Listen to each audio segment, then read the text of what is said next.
Hello, c'est Alex, j'espère que vous allez bien, donc bienvenue dans cette nouvelle vidéo.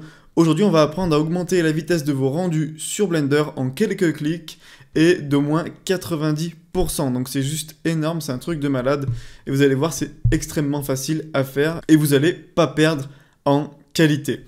Alors ce que vous voyez ici à gauche c'est un rendu avec les mêmes paramètres que le rendu qui est juste là et pourtant ici on peut voir qu'on a énormément de bruit, on a énormément de points comme ça donc c'est pas ouf.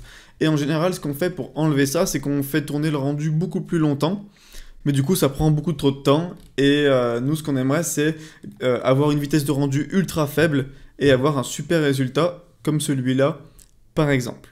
Alors, juste avant que la vidéo commence, dans la description, tu as un lien si jamais tu es débutant sur Blender et que tu as envie d'apprendre les bases indispensables pour progresser, pour comprendre comment fonctionne le logiciel et les raccourcis clavier. Je te laisse aller dans la description sur le premier lien pour rejoindre ma formation 100% gratuite.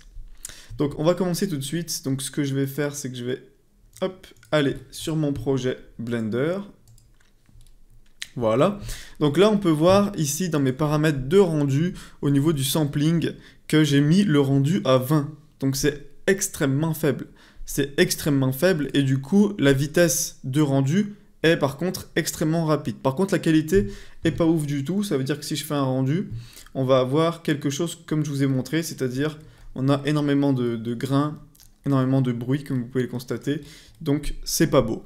Et ben on va garder les 20 ici, on va pas changer, du coup ça va être toujours très rapide. Par contre on va supprimer tous les petits grains, tout le bruit pour avoir quelque chose de magnifique, comme si on avait mis 300 ici par exemple.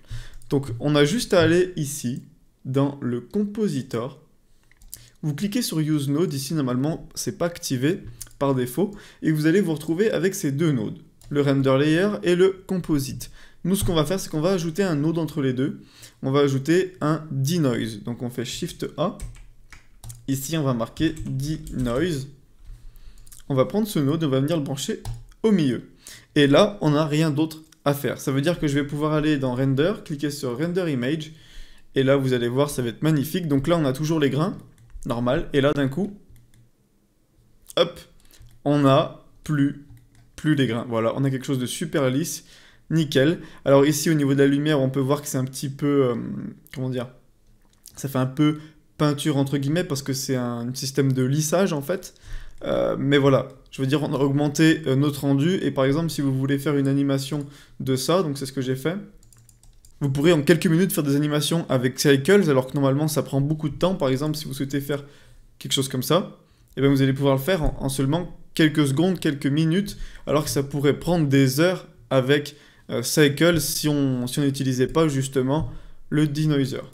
Voilà, donc j'espère que cette technique vous aura plu, c'est vraiment très puissant et maintenant je vais l'utiliser tout le temps, surtout avec Cycles parce que voilà, ça permet de gagner un temps fou. Donc voilà, je vous dis à bientôt pour la prochaine vidéo. Ciao tout le monde!